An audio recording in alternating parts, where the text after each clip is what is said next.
Okay, here's a quick video on my upgrade to the 2014 Mac Mini.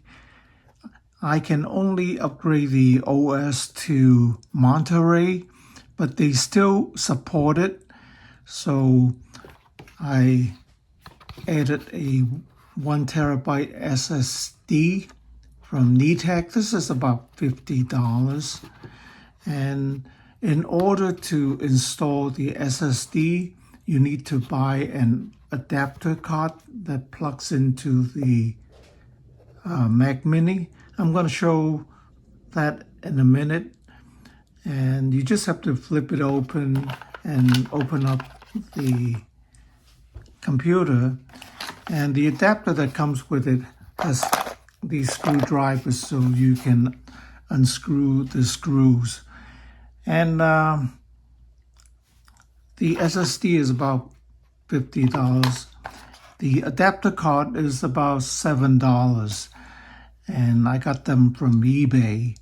And the installation went pretty smoothly.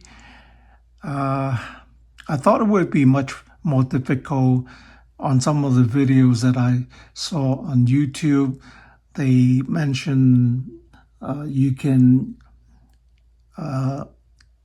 do an install through a USB boot drive, but that became problematic for me because when I tried to make the boot drive, it asked me for password and stuff like that, and whatever password I type into the terminal, it didn't recognize, so that was a pain.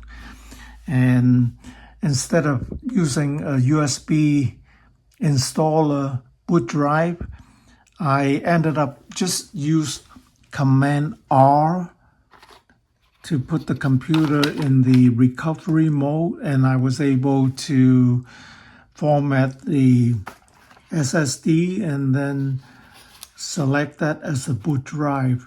And then after that, you just have to transfer the files from the old hard drive to the SSD.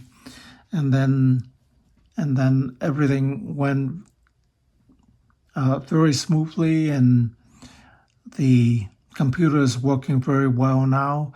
When I use my iMovie software, it boots up very quickly. Before it was taking SD, so everything works very snappily, very quickly. I wouldn't say it's almost like a new computer, but it certainly makes it works much faster.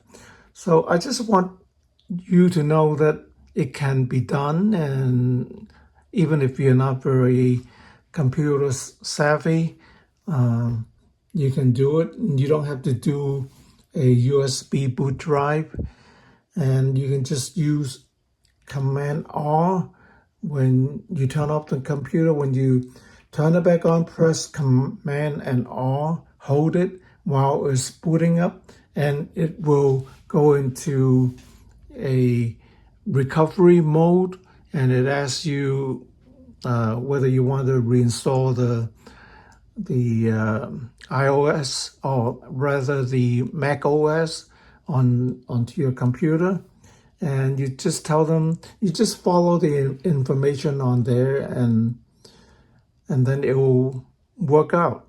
So the steps I have on the video here is steps, but in general of what I needed to do, I put in the video here. So like I said, this is just a quick video to let you know that it can be done. But when you buy the SSD, make sure you buy the M2 configuration. It's the notch that is on the SSD. This SSD clips on to the adapter, and the adapter plugs on to the PCIe. That's just a slot that you can plug the adapter into. Any external drive you can plug into that. Make sure you buy one with a notch that is like this. This is the M2 configuration. And then the size of the SSD you can buy from like 256 to 512, 1 terabyte, or maybe even 2 terabyte. And the one I bought is $50 from NeTech, and this one works well. The first one I bought was a mistake. I bought one that wasn't an M2. I bought one for a MacBook, and that, of course, the notch is different, and it didn't fit onto the adapter. So make sure you buy this, and then you buy the adapter. So I got this from eBay. There are many different types. This is a cheap one made in China. And then you need this NVMe M2 SSD adapter. This is about $6, $7, and with tax. And this was sent from China. Took about 2 weeks or so. So you plug the adapter onto the PCI slot there. Just press it in. There's a double-sided tape. Just make sure you plug it in the correct way. And then you mount the SSD onto the adapter. And then you reboot your computer. Command R.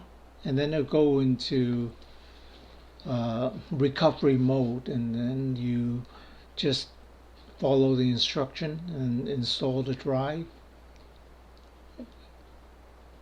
and then it takes more than half an hour to do the installation, and then you have to copy the files from your old hard drive onto the SSD, and that can take quite a while. And then your SSD will become your new startup drive. And you can have the option to boot up to the old drive as well if you press the option key. So take your time, and it can be done, and you have a new computer.